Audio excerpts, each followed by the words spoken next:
Hi guys, welcome back. This is the Zenfone Lite L1. It's been 3 months since this device was launched, and the most striking part about this device is the price tag. It's a really budget smartphone. I mean, in Flipkart, right now you can get it for 6,000 Indian rupees, but during sale, you can get it for 5,000 Indian rupees, which is really cheap. But now, this budget segment has intense competition. I mean, there are different options from different manufacturers, and even Samsung has launched their M series phone, which is going on sale starting February 5th. So that's why I'm checking this right now. Well, the pricing is really aggressive, but still there are certain stuff that this phone must do to make it a daily driver. So as usual, I'm gonna check 5 factors to find out whether this budget phone is really worth buying. And the factors that I want to check are the design and build quality, the display and audio, the hardware and performance, camera, and battery. I'll surely take into consideration the price before giving my verdict on each factors. So let's not waste any time and check the first factor, which is the design and build quality. For the price, I didn't expect a premium build phone, and that's what I got with the Zenfone Lite L1.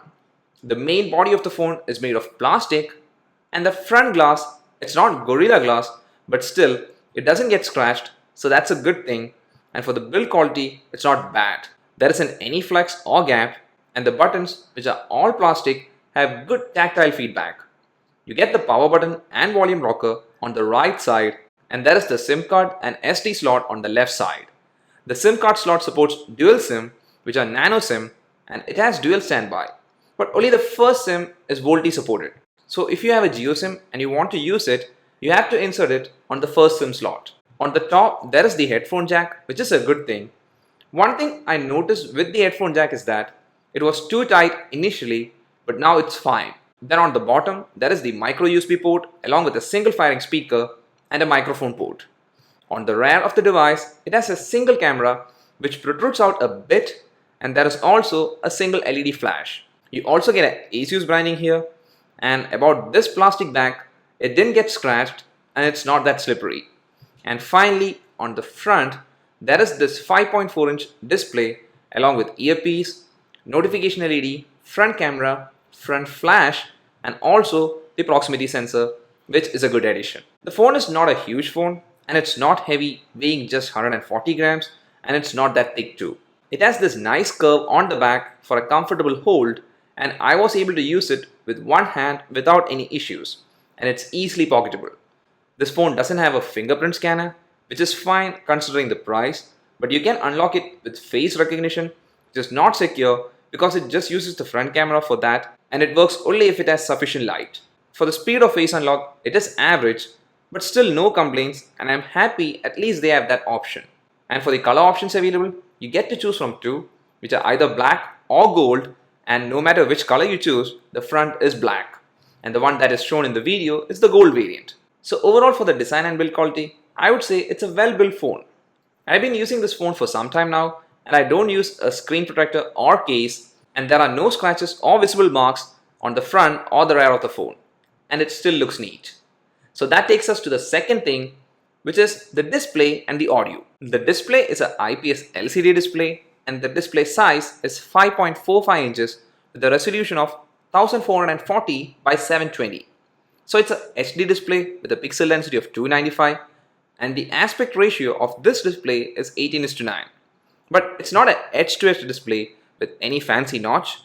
It has a bezel around it, which is not that huge, and also there is a neat little thing where the corners of the display are slightly curved. One more thing to note is that it is a 2D glass display, and hence there isn't any curve around the edge of the display. So for the quality of the display, I really like it. The colors are good, and the viewing angles are also not bad. The display also gets sufficiently bright and is usable under bright outdoor conditions. Even the text looks crisp, and for the price, I'm happy Asus didn't use a cheap quality panel. But when you check the single firing speaker, it is the worst. It is so teeny and not clear, and it's a disappointment. It's a cheap phone, but using such a bad speaker ruins the entire media consumption experience. You can do some slight adjustments and increase the loudness, but still, it's a bad speaker unit. You get a good display, but a really bad speaker, and if you're planning to use this phone for media consumption, you surely need an headphone which is not bundled in the box. And one more thing in this category is the earpiece. It is clear for voice calls, and it does the job well.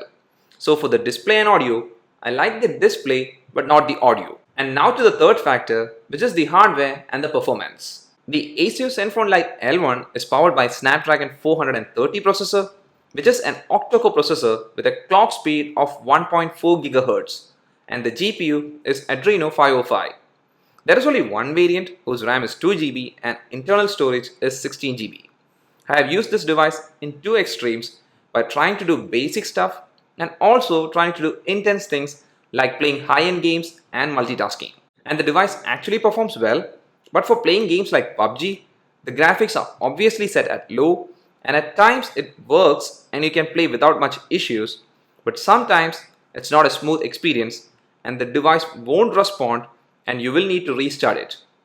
Even while playing Asphalt 9, again, it works and it is playable, but there is this slight hiccup that you will notice. But for general multitasking, browsing through menus, texting, making calls, etc., it works really fine and you won't have any issues.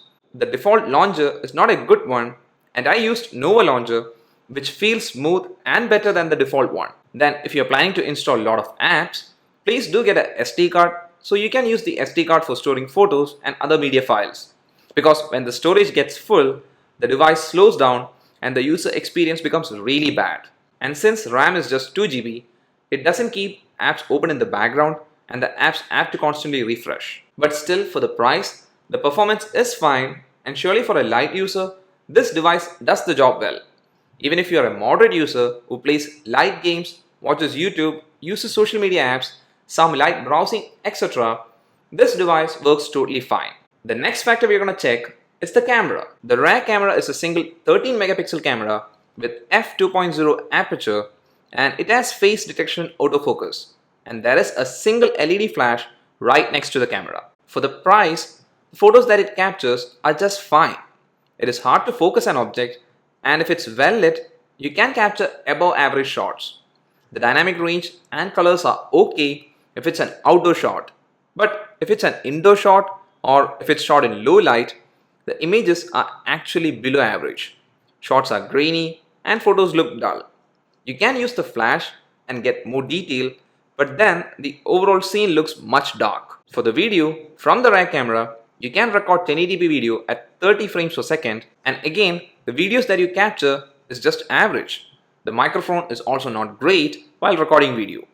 For the front camera, it's a 5 megapixel camera with f2.4 aperture, and you can capture average selfies if there is good lighting. But indoor selfies look kind of soft, and the front flash, it doesn't make things any better. There are some extra gimmicks like portrait mode, animated GIF, etc., which are not good, and I never use them. So overall for the cameras, I feel both the front and the rear are just average at best. And that takes us to the final thing, which is the battery. The Zenfone Lite L1 has a 3000 mAh battery, and the battery life is one of the strongest features of this device. Even while I use it for playing games, watching YouTube, some calls, sending WhatsApp messages, etc., the device easily made it through a day. But the charging time is not that good.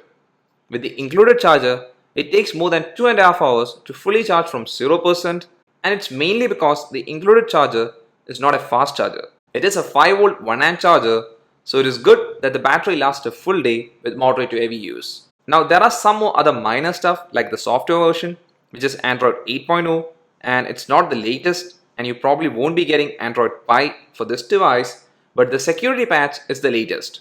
It is January 5th security update, which is a good thing. So now that we have checked everything, is the Zenfone Lite L1 a worthy option, or who should buy this? The main selling point of this phone is the price tag, and this phone is actually targeting people who want a very basic smartphone at a very low price. This phone has good display, great battery life, not so bad performance, and also a very pocketable form factor.